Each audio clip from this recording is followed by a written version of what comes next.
Welcome to Indira tailoring. இந்த வீடியோவில் ஒரு ஸ்லீவுக்கு பீட் எம்ப்ராய்டிங் பண்ணலாம். அளவு ப்ளவுஸ் வச்சு மார்க் பண்ணி எடுத்துக்கலாம். இது மாதிரி அடையாளப்படுத்தி நம்ம கட் பண்ணி எடுத்துக்குவோம். இப்போ வரைஞ்சி வெட்டி எடுத்துக்குவோம். தேவையான அளவு மார்க் பண்ணிவிட்டு எக்ஸ்ட்ரா ஒரு 1 இன்ச்சு 1.5 இன்ச்சு அளவு நம்ம எடுத்துகிட்டு ஸ்லீவ் எவ்வளோ உயரம் எவ்வளோ அகலம் அப்படின்றலாம் கரெக்ட் பண்ணி பார்த்துட்டு இப்படி அடையாளப்படுத்திக்குவோம்.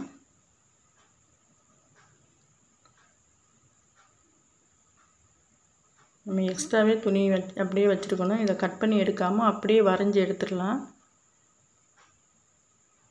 எம்ப்ராய்டிங்லாம் பண்ணதுக்கப்புறமா நம்ம கட் பண்ணிக்கலாம். இந்த மாதிரி கோடு வரைஞ்சிருக்கேன். இதில் இந்த தையல் போட்டு வந்துடலாம். த்ரெட் ஒர்க்கு தான் இது.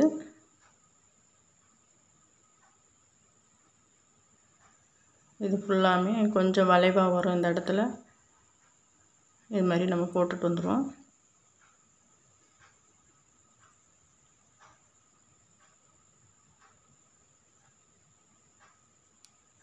பீடும் கொடுக்கலாம். நான் த்ரெட்டு கொடுத்துருக்கேன்.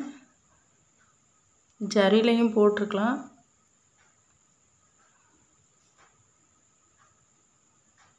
நான் இந்த நூல் எடுத்து இது மாதிரி போட்டுட்டு வந்துட்டேன். ஃபுல்லாகவே இது போட்டுருவோம். சென்ட்ரு மார்க் பண்ணி இந்த இடத்துல வளைவாக தைச்சிட்டு வந்துடுவோம். இது தைச்சதுக்கப்புறம் கோதுமை பீடு எடுத்திருக்கேன். அதையும் இது மாதிரி ஒன்று ஒன்றா தைச்சி எடுத்துக்கலாம்.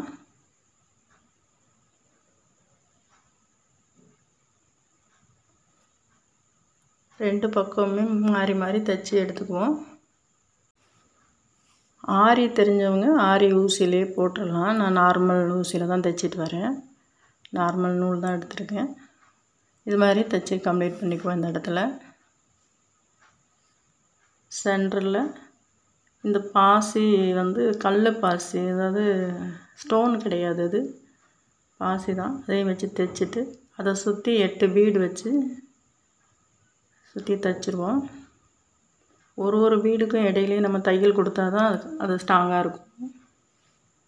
இது மாதிரி தைச்சிட்டு இந்த கொடிக்கெல்லாம் இந்த மாதிரி த்ரெட் ஒர்க்கே கொடுத்துக்கலாம். இந்த மாதிரி கோடு போட்டிருக்க இடத்துல ஃபுல்லாக கொடுத்துட்டு பேக் ஸ்டிச்சு தான் இது. ஃபஸ்ட்டு ரன்னிங் தையல் மாதிரி போட்டுட்டு அது பின்னாடி இந்த மாதிரி தைச்சி எடுத்துக்கிட்டு வந்துடலாம். சின்னதாகவும் போட்டுக்கலாம், பெருசாகவும் போட்டுக்கலாம். இந்த மாதிரி லாஸ்ட்டில் கொண்டு போய்ட்டு திருப்பி ரிட்டன் வரும்போது அந்த தையலுக்குள்ளே விட்டு நம்ம ரிவீஸ் எடுத்துகிட்டு வந்துடலாம். இது மாதிரி ஃபுல்லாகவே போட்டுருவோம். எங்கெங்கே கொடி வருதோ அது ஃபுல்லாக இதை போட்டுடலாம்.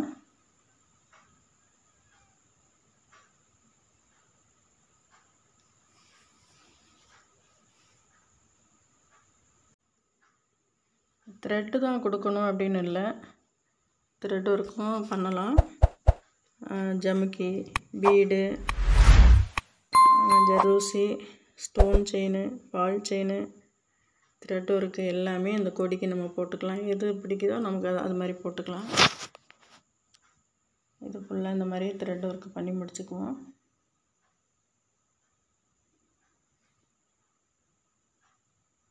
பீடெல்லாம் வச்சா சீக்கிரம் வச்சிடலாம். ஸ்டோன் செயின் வச்சா அதை விட சீக்கிரம் வச்சிடலாம். இப்போ நம்ம இதை தைச்சிட்டு இருக்கனால கொஞ்சம் லேட் ஆகுது, அவ்வளோதான். இது மாதிரி கடகடன்னு போட்டு முடிச்சுட்டு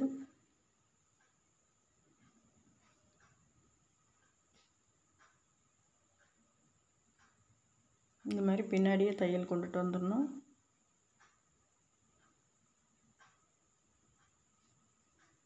இப்போ பாருங்கள், அந்த இலை மாதிரி இருக்கிறதுக்கெல்லாம் கோதுமை பீடு வச்சு தைச்சிருக்கேன். சென்டரில் அந்த கல் பாசியும் ஒயிட் பீடும் வச்சு தைச்சிருக்கிறேன். ஒன்றுக்கும் 8 பீடு வச்சு தைச்சிருக்கேன். இது மாதிரி தைச்சி முடிச்சுட்டு இந்த இடத்துலையும் அதே மாதிரி தைச்சிக்கலாம்.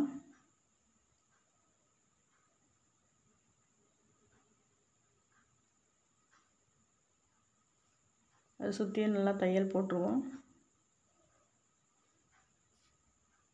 பெரிய பீடு இதனால ஒன்றொன்றுக்கும் ஒன்று தையல் போட்டால் தான், ஒரு பீடுக்கும் இடையில தையல் போட்டால் தான் அது கரெக்டாக இருக்கும்.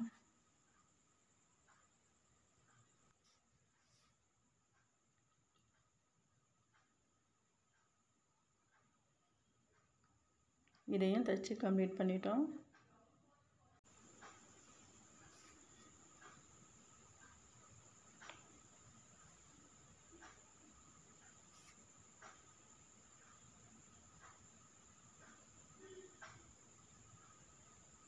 இப்போ வந்து நம்ம கட் பீட் எடுத்திருக்கேன். அதை 8 பீடாக கோர்த்து அந்த இடையில பூரா குத்தி தைச்சிருவோம். க்ரீன் கலரில் எடுத்திருக்கேன். அது லைட் வெளிச்சத்துக்கு தெரியலன்னு நினைக்கிறேன். இந்த க்ரீன் இந்த தட்டில் வச்சுருக்கிறது நல்லா தெரியுது, இந்த துணியில் போடவும் தெரியாமல் இருக்குது.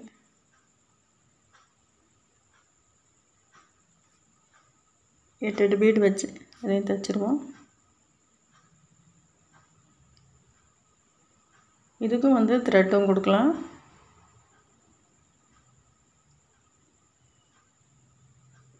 இதை சுற்றில ஒரு பாதி அளவுக்கு நம்ம பீடு கொடுத்துடலாம். அந்த ஒயிட் பீடே நம்ம கொடுத்துருவோம், மேலே வச்சுருக்க ஒயிட் பீடே அப்படி கொடுத்துடலாம். இப்போ இந்த கிளாத் எடுத்திருக்கேன், இந்த பீடு, இந்த மாதிரி கம்பி, இந்த மூணையும் வச்சு இந்த கிளாத்தை எடுத்து இந்த மாதிரி செஞ்சுருக்கேன். இது எப்படி செய்கிறேன்னா, அந்த கம்பிக்குள்ளே வந்து இந்த பீடை கோர்த்துக்கலாம்.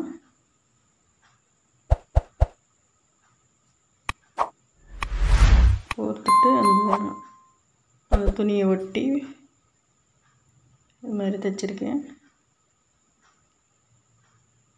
இப்போ அந்த கம்பி மாதிரி இருக்கும் பார்த்திங்களா, அதுக்குள்ளே பீடு கோர்த்துக்கலாம். பீடு கோர்த்துட்டு தைச்சிட்டோம் அப்படின்னா குத்துறதுக்கு வாய்ப்பு இல்லை. இல்லைன்னா அந்த துணி கீழே வந்து கம்பி குத்துறதுக்கான வாய்ப்பெலாம் அதில் இருக்குது. நம்ம இது மாதிரி அந்த கம்பி ஃபுல்லாக தைச்சிட்டோம் அப்படின்னா சுத்தமாக நமக்கு வந்து எந்த பாதிப்பும் இருக்காது. ப்ளவுஸுக்கும் பாதிப்பு இல்லை, நம்மளுக்கும் உடம்புலையும் வந்து குத்தாது. இந்த மாதிரி நிறைய தையல் போட்டு ஃபினிஷ் பண்ணிக்கலாம். அந்த இடத்துல மேலே இந்த மாதிரி ஃப்ளவர் செஞ்சு அது நடுவில் வந்து கட் பீடு வச்சுருக்கேன்.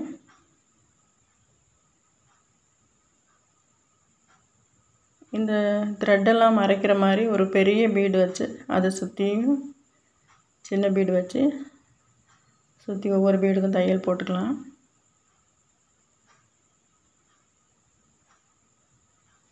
இப்போ ஃபினிஷிங் இப்படி தான் இருக்கும். ஒரு ஸ்லீவுக்கு வந்து போட்டிருக்கிறோம்.